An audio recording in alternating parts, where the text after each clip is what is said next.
బాబ్రీ మసీదు కంటే ముందు నుంచే వేల సంవత్సరాల నుంచి అయోధ్య రామ మందిరం ఉంది. అయోధ్య రామ మందిరం నుంచి బాబ్రీ మసీదుగా మారి దాదాపు 500 ఏళ్ల పోరాటం తర్వాత బాబ్రీ మసీదు నుంచి అయోధ్య రామ మందిరంగా తిరిగి తన శోభను సంతరించుకుంటుంది.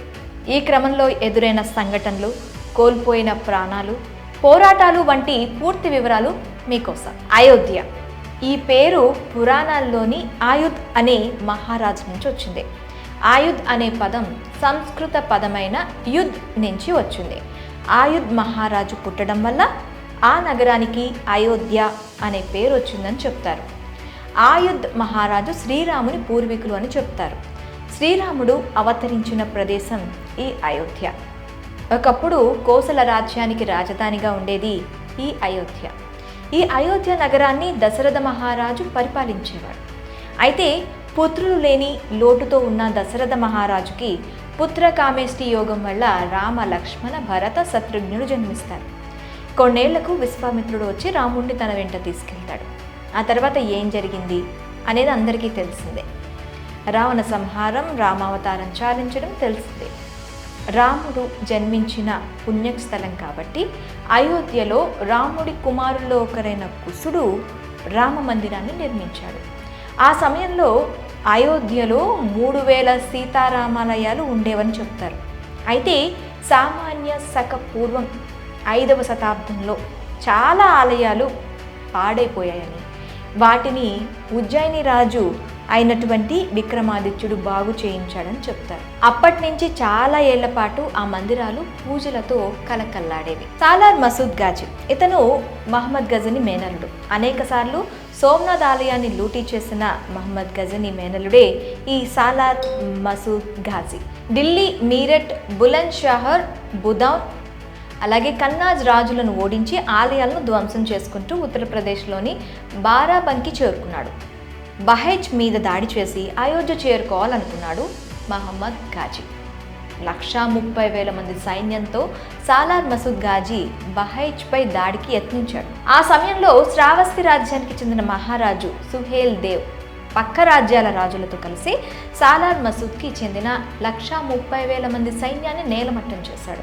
దీంతో భయపడి ఆఫ్ఘన్కి పారిపోయే ప్రయత్నం చేశాడు సాలార్ మసూద్ ఘాజీ. సాలార్ మసూద్ పారిపోతుంటే భోజ మహారాజు వెంటపడి మరి తల నరికాడు. ఆ తర్వాత సాలార్ మసూద్ ఘాజీ శవాన్ని బహేజ్లోనే సమాధి చేశారు. శత్రువు అయినప్పటికీ అతని ఆచారం ప్రకారం సమాధి చేశారు. ఆ తర్వాత చాలా ఏళ్ల పాటు భారతదేశం వైపు చూడాలంటేనే భయపడేవారు. 1526లో బాబర్, ఇబ్రహీం లోడి మధ్య యుద్ధం మొదలైంది. దీని పేరు పానిపట్టు యుద్ధం. 1526లో జరిగిన యుద్ధం మొఘలుల పరిపాలనకు నాంది పలకగా 1556లో జరిగిన రెండో యుద్ధం మొఘలుల పట్టు నిలుపుకునేందుకు కారణమైంది. మూడో యుద్ధం 1761లో జరిగింది. ఇది మొఘలుల పాలన అంతమయ్యేందుకు కారణమైంది. అయితే బాబర్, లోడి మధ్య యుద్ధం తరువాత అంటే 1528వ సంవత్సరం వచ్చేసరికి బాబర్ అయోధ్య మీద పూర్తిగా తన పట్టు సంపాదించుకున్నాడు. 1528వ సంవత్సరంలో అప్పటి అయోధ్యలో ఉన్న మందిరాలను కూల్చమని తన కమాండర్ మీర్ బాఖీకి ఆదేశాలు ఇచ్చాడు బాబర్. దీంతో అయోధ్యలో చాలా మందిరాలను కూల్చాడు మీర్ బాఖీ. వీటిలో అయోధ్య రామ మందిరం కూడా ఒకటి. అయితే అయోధ్య రామ మందిరాన్ని కూల్చిన బాబర్ పేరు మీదుగా మసీదు కట్టించారు. అది బాబ్రీ మసీద్ అయింది. ఒక్క అయోధ్యనే కాకుండా చుట్టుపక్కల ఉన్న ప్రాంతాలను కూడా బాబర్ తన ఆధీనంలోకి తెచ్చుకున్నాడు.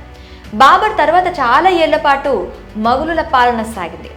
మసీదుగా మారిన అయోధ్య రామ మందిరంలోకి ఆనాటి నుంచి ఒక్కరు కూడా అడుగు పెట్టలేదు. ఎప్పుడైతే రాజా జైసింగ్ వచ్చాడో అప్పుడే హిందువులకు ధైర్యం వచ్చింది. అది 1717వ సంవత్సరం. బాబ్రీ మసీద్ నిర్మించిన 190 సంవత్సరాల తర్వాత రాజ్పుత్ వంశానికి చెందిన రాజా జైసింగ్ రాజు మసీదు చుట్టూ ఉన్న స్థలాన్ని సొంతం చేసుకోవాలని ప్రయత్నించాడు. కానీ ఆ ప్రయత్నాలేవి ఫలించలేదు. ఆ స్థలం హిందువులకు ఎంత ముఖ్యమో తెలిసిన రాజా జైసింగ్ మొఘలులతో సత్సంబంధాలు ఏర్పరచుకున్నాడు. కానీ తాను అనుకున్నది జరగలేదు. దీంతో బాబ్రీ మసీదు బయట ఉన్న స్థలాన్ని కొని రాముడి పేరు మీద రిజిస్ట్రేషన్ చేయించాడు. ఆ తర్వాత మసీదు ఎదురుగా ఉన్న స్థలంలో ఒక రామ్ చబ్రత్ అనే పేరు మీదుగా వేదిక కట్టి దాని మీద సీతారాముల విగ్రహాలు పెట్టుకొని హిందువులు పూజలు చేసుకునేవారు. ముస్లింలు మసీదు లోపల ప్రార్థనలు చేసుకునేవారు. 1855లో అయోధ్యలో హనుమాన్ గర్హి ఆలయం వద్ద సున్నీ ముస్లింలు మరియు బైరాయిల మధ్య ఘర్షణలు జరిగాయి. మసీదుని కూల్చి హనుమాన్ గర్హి ఆలయాన్ని నిర్మించారని వాదించారు. అయితే నవాబ్ వజీద్ అలీ షా జోక్యం చేసుకుని గొడవను సద్దుమణిగేలా చేశాడు. 1859లో స్థానికులు బాబ్రీ మసీదు ఉన్న స్థలం రామ జన్మస్థలం అని నమ్మారు. అయితే బ్రిటిష్ వారు ఆ స్థలంలో ఒక కంచె ఏర్పాటు చేశారు. దీంతో ముస్లింలు మసీదు లోపల, హిందువులు మసీదు బయట ప్రార్థనలు చేసుకోవడం మొదలుపెట్టారు. 1885లో మొదటిసారిగా అయోధ్య నివాసి మహంత్ రఘువీర్ దాస్ మసీదు బయట స్థలంలో వేదిక లేదా రామ్ చబూత్రా నిర్మించుకోవడానికి అనుమతి ఇవ్వాలని ఫైజాబాద్ జిల్లా కోర్టులో పిటిషన్ వేశారు. అయితే ఆ పిటిషన్ను కోర్టు కొట్టివేసింది. 1934లో షాజహాన్పురాలో గోహత్య వార్త వైరల్ అవ్వడంతో మతపరమైన అల్లర్లు చోటు చేసుకున్నాయి. ఈ అల్లర్లలో బాబ్రీ మసీదుపై దాడి జరిగింది. ఆ తర్వాత ప్రభుత్వం మసీదుని మరమ్మత్తు చేయడం జరిగింది. బాబ్రీ మసీదు ఉన్న 2.77 ఎకరాల స్థలం తమదే అంటూ షియా మరియు సున్నీ వక్ఫ్ బోర్డులు స్థానిక కోర్టులో క్లెయిమ్ చేశాయి. బాబర్ సున్నీ అయినందున ఆ భూమి సున్నీల ఆస్తి సున్నీ వక్ఫ్ బోర్డు తెలపడంతో స్థానిక కోర్టు వారికి అనుకూలంగా తీర్పిచ్చింది. 1949లో మసీదు లోపల రాముడి విగ్రహం ప్రత్యక్షమైంది. అయితే ఇది హిందూ మహాసభ కార్యకర్తలు చేసిన పని అని ముస్లింలు కోర్టులో సూట్ ఫైల్ చేశారు. అయితే రాముడి స్వయంభుగా వెలిసాడని కాబట్టి ఆ స్థలం తమకే చెందుతుందని అప్పటి హిందువులు కౌంటర్ సూట్ ఫైల్ చేశారు. అప్పటి ప్రధాని దివంగత జవహర్లాల్ నెహ్రూ అయోధ్యను సందర్శించి పరిస్థితిని సమీక్షించాలని అనుకున్నారు. అప్పుడు న్యూఢిల్లీలో ఉన్న నెహ్రూకి అయోధ్యలో జరుగుతున్న అల్లర్లకు సంబంధించి నివేదికలు అందాయి. అయోధ్యలో చోటు చేసుకుంటున్న పరిణామాలపై ఆందోళన వ్యక్తం చేస్తూ జవహర్లాల్ నెహ్రూ లక్నోలోని యునైటెడ్ ప్రావిన్స్ ముఖ్యమంత్రి గోవింద్ బల్లభ్ పంత్కు ఒక టెలిగ్రామ్ పంపించారు. ఆ టెలిగ్రామ్లో ఇలా ఉంది: అయోధ్యలో జరుగుతున్న పరిణామాల పట్ల నేను తీవ్రంగా కలత చెందాను. ఈ విషయంలో మీరు పర్సనల్ ఇంట్రెస్ట్ చూపిస్తారని ఆశిస్తున్నా అంటూ పంత్కి రాసిన టెలిగ్రామ్లో పేర్కొన్నారు. అయితే తనను తాను నాస్తికుడిగా ప్రకటించుకున్న నెహ్రూ మసీదు లోపల ఉన్న సీతారాముల విగ్రహాలను అక్కడి నుంచి షిఫ్ట్ చేయాలని అప్పటి రాష్ట్ర ప్రభుత్వానికి సూచిస్తున్నట్లు నివేదికలు చెబుతున్నాయి. అయితే ఇది హిందూ ముస్లింల మధ్య పెద్ద ఎత్తున అల్లర్లకు దారితీస్తుందనే ఉద్దేశంతో అప్పటి జిల్లా మెజిస్ట్రేట్ కేకే నాయర్ మసీదు లోపల ఉన్న సీతారాముల విగ్రహాలను తొలగించేందుకు నిరాకరించారు. దీంతో ప్రభుత్వం వివాదాస్పదంగా ప్రకటించి మసీదు గేటుకి తాళం వేసింది. ఆ తర్వాత కేకే నాయర్ భారతీయ జన్ సంఘ్ పార్టీలో చేరి ఎంపీగా ఎన్నికయ్యారు. భారతీయ జన్ సంఘ్ పార్టీ 1977లో కాంగ్రెస్ పార్టీకి వ్యతిరేకంగా లెఫ్ట్, రైట్, సెంటర్ పార్టీలతో విలీనమైంది. దీంతో జన్ సంఘ్ పార్టీ జనతా పార్టీగా మారింది. ఆ తర్వాత బీజేపీగా మారింది. ఆ తర్వాత నెహ్రూ 1950 జనవరి 7న గవర్నర్ జనరల్గా ఉన్న సి రాజగోపాలాచారికి ఒక లేఖ రాశారు. అందులో ఇలా ఉంది: నేను గత రాత్రి అయోధ్య గురించి పంత్ జీకి ఒక లేఖ రాసి లక్నో వెళ్తున్న వ్యక్తికి ఇచ్చాను. ఆ తర్వాత పంత్ తనకు ఫోన్ చేశాడు. పంత్ చాలా ఆందోళన చెందుతున్నట్టు, అయోధ్య విషయాన్ని వ్యక్తిగతంగా తీసుకున్నట్టు చెప్పాడు అని ఆ లేఖలో ఉంది. 1950 ఫిబ్రవరి 5న పంత్కి మరో లేఖ రాశారు. అందులో ఇలా ఉంది: ప్రియమైన పంత్జీ, అయోధ్య పరిస్థితిని తెలియజేస్తే సంతోషిస్తాను. దేశం మొత్తం మీద జరుగుతున్న వ్యవహారాలు, ముఖ్యంగా కాశ్మీర్కి అత్యధిక ప్రాముఖ్యత ఇస్తానని మీకు తెలుసు. అవసరమైతే నేను అయోధ్య వెళ్తానని మీరు ఆఖరిసారిగా నన్ను కలిసినప్పుడు చెప్పాను. నేను అయోధ్య రావాలని మీరు అనుకుంటే చెప్పండి. నేను బిజీగా ఉన్నప్పటికీ అయోధ్య వచ్చేందుకు ఒక తేదీని ఫిక్స్ చేసుకుంటా అని ఉంది. అయితే అయోధ్యలో పరిస్థితి మారలేదని పంత్ చెప్పడంతో నెహ్రూ అయోధ్య విజిట్ కార్యరూపం దాల్చలేదు. 1950 మార్చి 5న నెహ్రూ రాసిన లేఖలో అప్పటి జిల్లా మెజిస్ట్రేట్ కేకే నాయర్ని నిందించినట్టుంది. అయితే తాను మసీదు లోపల ఉన్న విగ్రహాలను తొలగించాలని తీర్పు ఇవ్వకపోవడాన్ని సమర్థించుకున్నారు.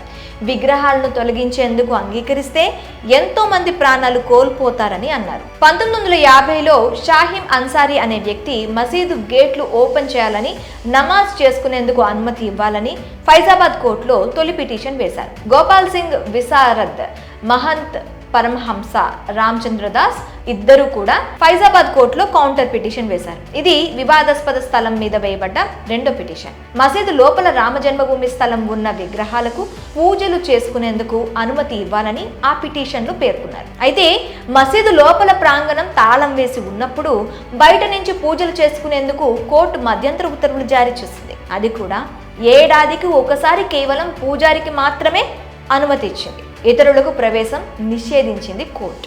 హిందూ ముస్లిం మధ్యలో మూడో వర్గం మహన్ భాస్కర్ దాస్ నేతృత్వంలో నిర్మోహి అఖారా సంస్థ ఫైజాబాద్ కోర్టులో పిటిషన్ వేసింది. ఇది వివాదాస్పద స్థలం మీద వేసిన మూడో పిటిషన్. ఆ మసీదు ఉన్న స్థలం మీద పూర్తి హక్కు తమదే అంటూ కోర్టులో పిటిషన్ వేసింది.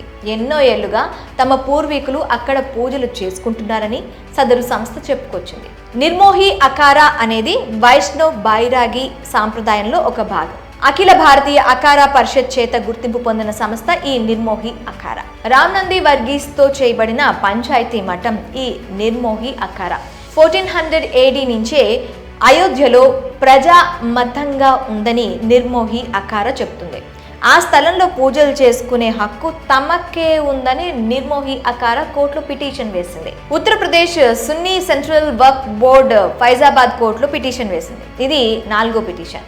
ముస్లింలు మళ్లీ మసీదులో ప్రార్థనలు చేసుకునే హక్కులు పునరుద్ధరించాలని కోర్టును కోరారు. హిందువులను ఏకం చేయడం కోసం, హిందూ ధర్మ రక్షణ కోసం 1964లో విశ్వ హిందూ పరిషత్ సంస్థ ఏర్పడింది. దీన్ని ఎంఎస్ గోల్వాకర్, ఎస్ఎస్ ఆప్తేలు స్థాపించారు. భారతీయ జనసంఘ్ పార్టీ 1977లో కాంగ్రెస్ పార్టీకి వ్యతిరేకంగా లెఫ్ట్, రైట్, సెంటర్ పార్టీలతో విలీనమైంది. దీంతో జనసంఘ్ పార్టీ జనతా పార్టీగా మారింది.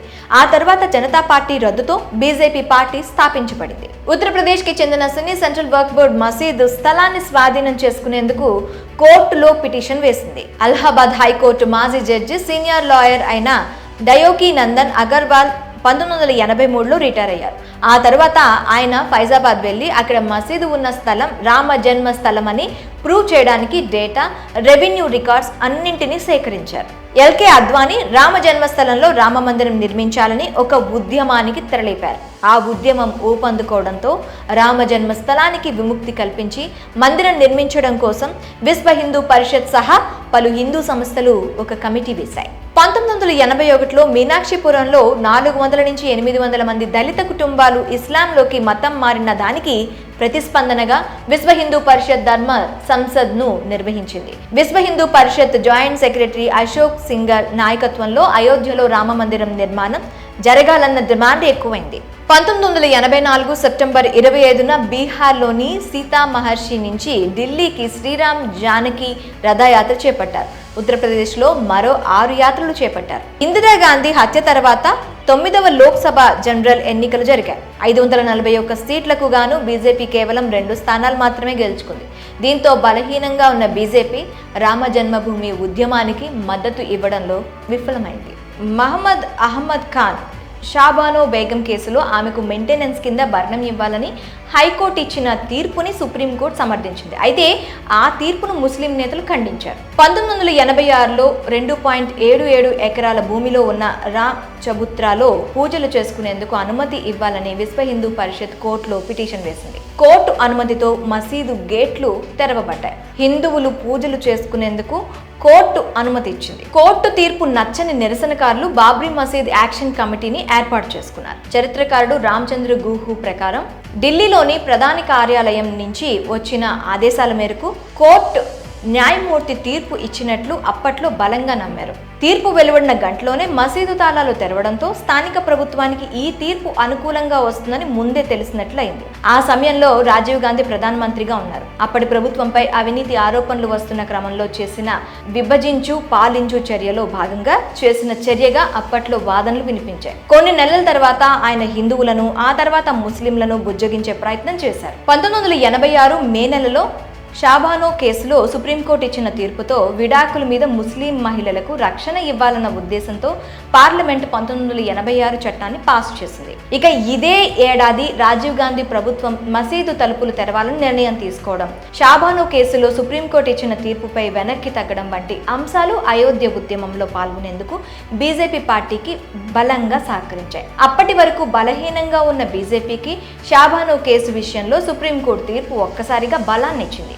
ఆ సమయంలో ఎల్కే అద్వానీ బీజేపీ ప్రెసిడెంట్ గా ఉన్నారు. అది 1989 సంవత్సరం. Vishwa Hindu Parishad vice president, Allahabad high court retired judge Deoki Nandan Agarwal ఒక పిటిషన్ వేశారు. 1983లో జడ్జిగా రిటైర్ అయిన తర్వాత ఆ స్థలం అయోధ్య రాముడిదే అని నిరూపించేలా ఉన్న ఆధారాలను కోర్టుకు సబ్మిట్ చేశారు. 1989 జూలై 1న అలహాబాద్ హైకోర్టులో రిట్ పిటిషన్ వేశారు. తనను రామ్ లల్లా మిత్రుడిగా నియమించాలని లక్నో బెంచ్ను కోరారు.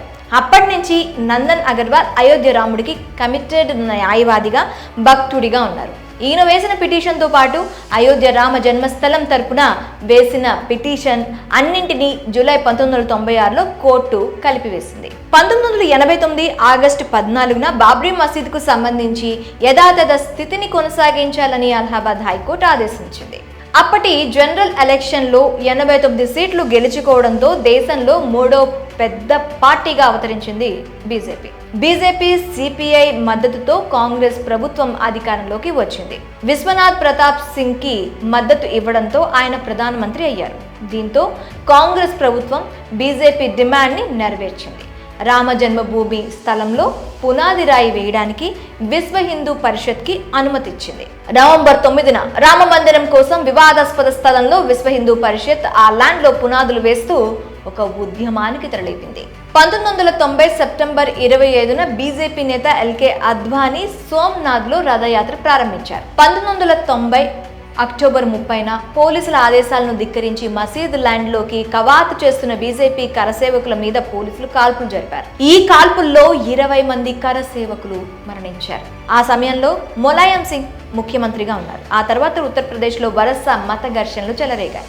రథయాత్ర తర్వాత విశ్వనాథ్ ప్రతాప్ సింగ్ నేతృత్వంలోని నేషనల్ ఫ్రంట్ సెంట్రల్ గవర్నమెంట్ కి బీజేపీ తన మద్దతును ఉపసంహరించుకుంది.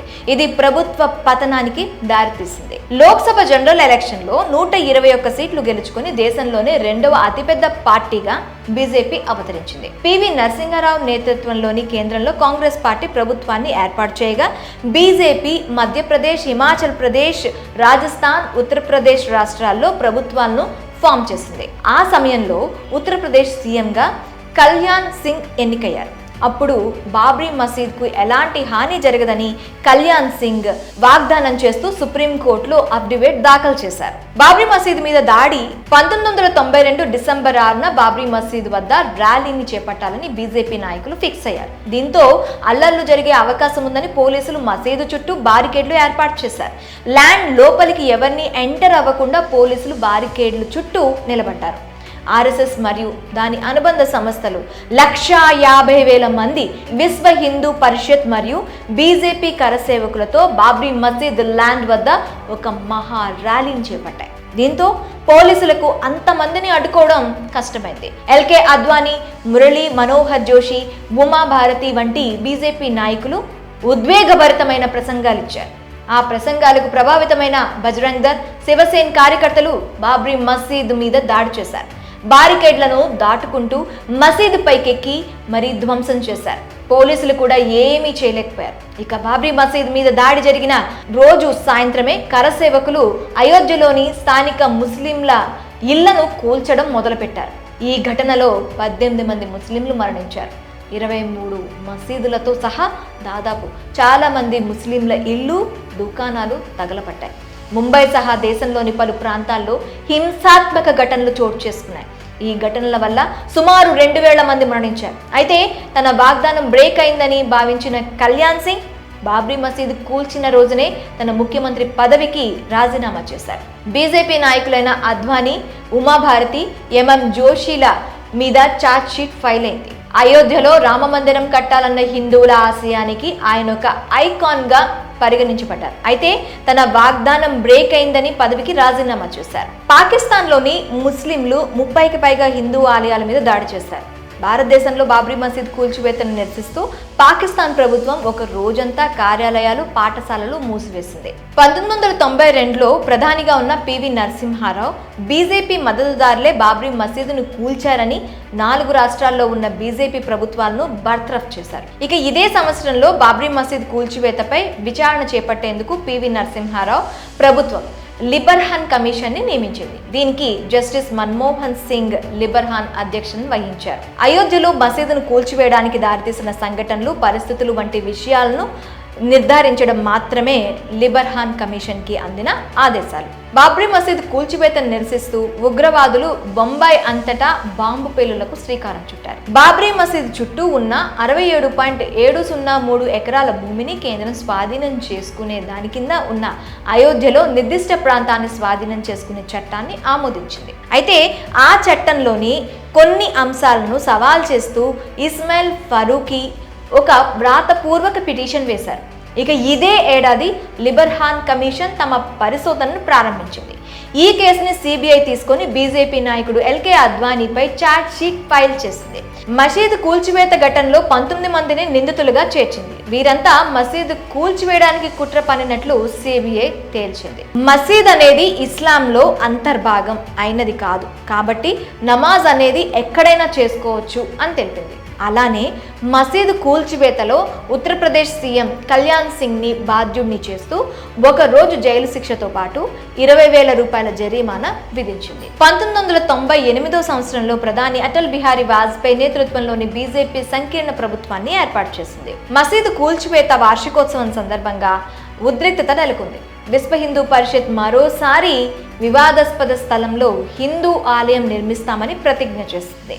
అద్వానీ, ఎంఎం జోషి, ఉమాభారతి, బాల్ ఠాక్రే వంటి వారిపై వేసిన ఛార్జ్ షీట్స్ ని కుట్ర ఆరోపణలు విచారణను స్పెషల్ సిబిఐ కోర్టు ఉపసంహరించుకుంది. 2002లో అప్పటి ప్రధాని అటల్ బిహారీ వాజ్పేయి మసీదు, మందిర్ వివాదానికి పరిష్కారం కోసం హిందూ, ముస్లిం నాయకులతో మాట్లాడాలని అనుకున్నారు. అందుకోసం ప్రధాని కార్యాలయంలో ఒక సెల్ ని ఏర్పాటు చేసి శత్రుఘ్న సింగ్ ను నియమించారు. ఉత్తరప్రదేశ్ అసెంబ్లీ ఎన్నికలప్పుడు బీజేపీ తమ మేనిఫెస్టోలో అయోధ్యలో రామమందిరం నిర్మిస్తామని హామీని చేర్చింది. విశ్వ హిందూ పరిషత్ కూడా రామమందిర నిర్మాణాన్ని ప్రారంభించడానికి మార్చి 15న గడువు తేదీగా నిర్ధారించింది. మార్చి నెలలో వందలాది మంది వాలంటీర్లు అయోధ్యలో కలిశారు. అయోధ్య నుంచి తిరిగి వస్తుండగా గోధ్రాలో హిందూ కార్యకర్తలతో వస్తున్న రైలు మీద దాడి జరిగింది. ఆ దాడిలో 58 మంది మరణించారు. మార్చిలో జరిగిన గోధ్రా రైలు ఘటన తర్వాత గుజరాత్ లో జరిగిన అల్లర్లలో 1000 నుంచి 2000 మంది ఎక్కువగా ముస్లింలు మరణించారు. ఆ సమయంలో నరేంద్ర మోదీ గుజరాత్ ముఖ్యమంత్రిగా ఉన్నారు. మసీదు కింద 10వ శతాబ్దానికి చెందిన ఆలయం ఉన్నట్టు ఆధారం ఉందని ఆర్కియాలజికల్ సర్వే ఆఫ్ ఇండియా ఒక నివేదికను సమర్పించింది. అయితే ఈ నివేదికను ఆర్కియాలజిస్టులు, చరిత్రకారులు ఖండించారు. బాబ్రీ మసీదు కూల్చివేతకు ప్రేరేపించిన 7 హిందుత్వ నాయకులపై విచారణ జరగాలని సిబిఐ స్పెషల్ కోర్టు తీర్పిచ్చింది. కానీ మసీదు కూల్చివేత సమయంలో అక్కడే ఉన్న అద్వానీ మీద ఎలాంటి ఆరోపణలు లేవు. మసీదుపై దాడిలో అద్వానీ పాత్రను నిర్దోషిగా పేర్కొంటూ గతంలో ఇచ్చిన ఉత్తర్వులను సమీక్షించాలని కోర్టు మరోసారి తీర్పునిచ్చింది. అయోధ్య రామ జన్మభూమి కాంప్లెక్స్ పై ఉగ్రవాదులు దాడి చేశారు. ఈ దాడిలో 6 లష్కరే తోయిబా ఉగ్రవాదులు అనుమానితులుగా ఉన్నారు. అయితే భద్రతా లోపానికి కేంద్రమే బాధ్యత వహించాలని Vishwa Hindu Parishad international general secretary Praveen Togadia UPA ప్రభుత్వానికి నివేదించారు. తవ్విన ఆధారాలను నాశనం చేయడానికి ఈ దాడి చేశారని విశ్వ హిందూ పరిషత్ ప్రెసిడెంట్ అశోక్ సింఘల్ అన్నారు. అప్పటి ప్రధాని పివి నరసింహారావు నియమించిన లిబర్హాన్ కమిషన్ బాబ్రీ మసీద్ కూల్చివేతకు సంబంధించిన నివేదికను ప్రధాని మన్మోహన్ సింగ్ కి సమర్పించింది. 100 మందికి పైగా సాక్షులను విచారించిన అనంతరం 17 ఏళ్ల తర్వాత కమిషన్ నివేదికను సమర్పించింది. దేశంలో ఇన్నేళ్ల పాటు విచారణ సాగిన కమిషన్ ఇదే. ఈ నివేదికలో అటల్ బిహారీ వాజ్పేయి, ఎల్కే అద్వానీ, మురళీ మనోహర్ జోషి, కళ్యాణ్ సింగ్, ప్రమోద్ మహాజన్, ఉమాభారతి, విజయరాజీ సింధియా వంటి బీజేపీ నేతలు దోషులుగా ఉన్నారు. అలానే గిరిరాజ్ కిషోర్, అశోక్ సింఘాల్ వంటి విహెచ్పి లీడర్స్, శివసేన అధినేత బాల్ ఠాక్రే, మాజీ ఆర్ఎస్ఎస్ లీడర్ కెఎన్ గోవిందాచార్య వంటి వారు దోషులుగా ఉన్నారు. ర్యాలీలో రెచ్చగొట్టే విధంగా ప్రసంగాలు ఉన్నాయని, అయితే మసీదు కూల్చివేత అనేది ప్రణాళికాబద్ధంగా జరగలేదని నివేదికలో పేర్కొంది. అయోధ్యలో ఉన్న బాబ్రీ మసీదు ఉన్న వివాదాస్పద స్థలాన్ని 3 భాగాలుగా విభజించాలని అలహాబాద్ హైకోర్టు తీర్పునిచ్చింది. ఈ స్థలంలో 2 వంతుల భూమిని హిందువులను రిప్రజెంట్ చేసి విశ్వ హిందూ పరిషత్, నిర్మోహి అఖారా సంస్థ వారు పంచుకోవాలని, మిగతా 3వ వంతు భూమిని సున్నీ ముస్లిం వక్ఫ్ బోర్డు తీసుకోవాలని కోర్టులో తీర్పు వచ్చింది. నిర్మోహి అఖారా వక్ఫ్ బోర్డులకు ప్రాతినిధ్యం వహిస్తున్న వారిని ఈ స్థలానికి జాయింట్ టైటిల్ హోల్డర్స్ గా ప్రకటించింది. దీంతో హిందువులు, ముస్లింలు సుప్రీంకోర్టులో అప్పీల్ చేశారు. 2010లో అలహాబాద్ హైకోర్టు ఇచ్చిన తీర్పును హిందూ, ముస్లింలు అప్పీల్ చేయడంతో ఆ తీర్పును సుప్రీంకోర్టు సస్పెండ్ చేసింది. కేంద్రంలో బీజేపీ నాయకుడు నరేంద్ర మోదీ నేతృత్వంలోని ఎన్డీఏ కూటమి అధికారంలోకి వచ్చింది. 2016 ఫిబ్రవరి 26న బాబ్రీ మసీదు ఉన్న స్థలంలో రామ మందిరాన్ని నిర్మించాలని బీజేపీ ఎంపీ సుబ్రహ్మణ్య స్వామి సుప్రీంకోర్టులో పిటిషన్ వేశారు. బాబ్రీ మసీద్ కేసులో మసీద్ తరపున తొలి పిటిషన్ వేసిన హసీన్ అన్సారీ 95 ఏళ్ల వయసులో మరణించారు. అన్ని పార్టీలు ఈ అయోధ్య స్థల వివాదానికి సంబంధించి సున్నితమైన సెంటిమెంటల్ మ్యాటర్లో పరిష్కారం తీసుకొచ్చేందుకు తాజాగా ప్రయత్నాలు మొదలుపెట్టాలని సుప్రీంకోర్టు ప్రధాన న్యాయమూర్తి జేఎస్ కేహార్ సూచించారు. ఇక ఇదే ఏడాదిలో యూపీ అసెంబ్లీ ఎన్నికల్లో బీజేపీ గెలిచింది. హిందూ యువ వాహిని సంస్థ వ్యవస్థాపకుడు యోగి ఆదిత్యనాథ్ ముఖ్యమంత్రిగా ప్రమాణ స్వీకారం చేశారు. అద్వానీ, మురళీ మనోహర్ జోషి, కేంద్ర మంత్రి ఉమాభారతి సహా ఇతర బీజేపీ సభ్యులు, కరసేవకులు బాబ్రీ మసీద్ కూల్చివేత కేసులో నేరపూరిత అభియోగాలను ఉపసంహరించుకోలేమని, ఆ అభియోగాలను పునరుద్ధరించాలని సుప్రీంకోర్టు తీర్పిచ్చింది. అలానే ఈ విచారణను 2 ఏళ్లలో పూర్తి చేయాలని లక్నో ట్రయల్ కోర్టుని సుప్రీంకోర్టు కోరింది. అయితే ఈ కేసులో నిందితుడిగా ఉన్న కళ్యాణ్ సింగ్ ని మినహాయించింది. ఎందుకంటే ఆయన రాజస్థాన్కి గవర్నర్గా ఉన్నారు. ఈ విచారణ సమయంలో శివసేన లీడర్ బాల్ ఠాక్రే సహా పలువురు అసలు నిందితులు మరణించారు. అద్వానీ, మురళీ మనోహర్ జోషి, ఉమాభారతి మీద సిబిఐ స్పెషల్ కోర్టు బాబ్రీ మసీద్ కూల్చివేత కుట్రలో భాగమైనందుకు వారిని కోర్టులో హాజరుపరిచింది. ఆ తర్వాత వారికి బెయిల్ మంజూరైంది. బాబ్రీ మసీదు స్థలంలో రామ మందిర నిర్మాణం కోసం పనులు మొదలయ్యాయి. ఆలయ నిర్మాణం కోసం ఉపయోగించే రాళ్లతో ట్రక్కులు అయోధ్యకు చేరుకోవడం ప్రారంభించాయి. అయోధ్య ల్యాండ్ వివాదం కేసులో అలహాబాద్ హైకోర్టు తీర్పును సవాల్ చేస్తూ దాఖలైన పిటిషన్లను విచారించేందుకు జస్టిస్ దీపక్ మిశ్రా నేతృత్వంలోని త్రిసభ్య ధర్మాసనాన్ని సుప్రీంకోర్టు ఏర్పాటు చేసింది. అయోధ్య వివాదాస్పద స్థలానికి కొంత దూరంలో సాహేతుకంగా అనిపించే ముస్లింలు అధికంగా ఉండే ప్రదేశంలో మసీదు నిర్మించడానికి అభ్యంతరం లేదని ఉత్తరప్రదేశ్కి చెందిన షియా సెంట్రల్ వక్ఫ్ బోర్డు సుప్రీంకోర్టుకు తెలిపింది. వివాదాస్పద స్థలంలో కేవలం అయోధ్య రామ మందిరం మాత్రమే నిర్మించాలని, వేరే ఇంకేది నిర్మించకూడదని ఆర్ఎస్ఎస్ చీఫ్ మోహన్ భగవత్ అన్నారు. అయోధ్యలో రామ మందిరం, లక్నోలో మసీద్ నిర్మించడానికి అభ్యంతరం లేదని ఉత్తరప్రదేశ్ షియా సెంట్రల్ వక్ఫ్ బోర్డు సుప్రీంకోర్టుకు తెలిపింది. 2017 డిసెంబర్ 1న 32 మంది పౌర హక్కుల కార్యకర్తలు 2010లో అలహాబాద్ హైకోర్టు తీర్పుని సవాల్ చేస్తూ పిటిషన్ వేశారు. అలహాబాద్ హైకోర్టు ఆ ల్యాండ్ ని 3 భాగాలుగా విభజిస్తూ తీర్పిచ్చింది. దీన్నే సవాల్ చేస్తూ 32 మంది పిటిషన్ వేశారు. 2018 మార్చి 14న పౌర హక్కుల కార్యకర్తలు వేసిన పిటిషన్ను సుప్రీంకోర్టు విచారణ ప్రారంభించింది. 2016లో సుబ్రహ్మణ్య స్వామి వేసిన పిటిషన్ సహా అన్ని మధ్యంతర పిటిషన్లను సుప్రీంకోర్టు తిరస్కరించింది. ఈ కేసులో పక్షాలుగా జోక్యం చేసుకోవాలని కోరింది. 1994 నాటి తీర్పును మరలా పరిశీలించాలని కొంతమంది ముస్లిం గ్రూపులు విచారణను ఆలస్యం చేసేందుకు ప్రయత్నిస్తున్నాయని యూపీ ప్రభుత్వం సుప్రీంకోర్టుకు తెలిపింది. 5 జడ్జీలు కలిగిన రాజ్యాంగ ధర్మాసనానికి కేసును రిఫర్ చేసేందుకు సుప్రీంకోర్టు నిరాకరించింది. ఈ కేసును కొత్తగా ఏర్పాటైన త్రిసభ్య ధర్మాసనానికి అప్పచెప్పింది. అఖిల్ భారత హిందూ మహాసభ అభ్యర్థించిన ముందస్తు విచారణను సుప్రీంకోర్టు తిరస్కరించింది. శివసేన అధినేత ఉద్ధవ్ ఠాక్రే అయోధ్యను సందర్శించి ఈ వివాదంలోకి మోదీ ప్రభుత్వం తనను లాగుతోందని ఆరోపించారు. బాబ్రీ మసీద్ ల్యాండ్ ఇష్యూ కేసును విచారించేందుకు సుప్రీంకోర్టు 5 సభ్యులతో కూడిన ధర్మాసనాన్ని ఏర్పాటు చేసింది. అనేక వాదనలు, విచారణల అనంతరం సుప్రీంకోర్టు 2019 నవంబర్ 9న చారిత్రాత్మక తీర్పు వెలువరించింది. 2.77 ఎకరాల వివాదాస్పద ల్యాండ్ రామ్ లల్లాకి చెందుతుందని సుప్రీంకోర్టు తీర్పునిచ్చింది. కేంద్రం 3 నెలల్లో ఒక ట్రస్ట్ ని ఏర్పాటు చేస్తే భూమిని వారికి అప్పచెప్పడం జరుగుతుందని తెలిపింది. సున్నీ వక్ఫ్ బోర్డ్ కి మసీదు నిర్మించుకోవడానికి అయోధ్యలో మరొక ప్రత్యేక ప్రదేశం 5 ఎకరాల భూమిని ఇవ్వడం జరుగుతోందని సుప్రీంకోర్టు చారిత్రాత్మక తీర్పు ఇచ్చింది. అనేక వాదనలు, విచారణల అనంతరం సుప్రీంకోర్టు 2019 నవంబర్ 9న చారిత్రాత్మక తీర్పు వెలువరించింది.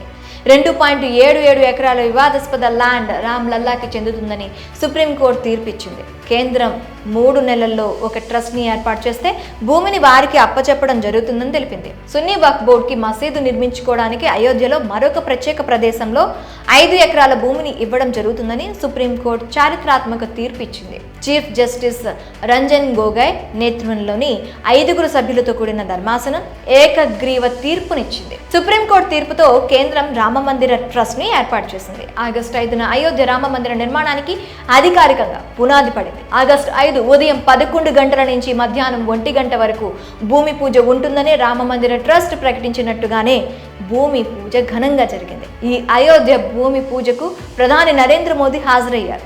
మోదీ రామమందిర శంకుస్థాపన చేశారు. భూమి పూజ అనంతరం ఆలయ నిర్మాణం మొదలైంది. జనవరి 22న ప్రధాని మోదీ నిర్మాణంలో ఉన్న అయోధ్య రామ మందిరంలోని బాలరాముడి ప్రాణ ప్రతిష్ఠ మహోత్సవంలో మరోసారి ముఖ్య భూమిక పోషించనున్నారు. ఇదే అయోధ్య నుంచి బాబ్రీ మసీద్ నుంచి అయోధ్యకు మసీద్ వర్సెస్ మందిర్ వివాదానికి సంబంధించిన పూర్తి సమాచారం.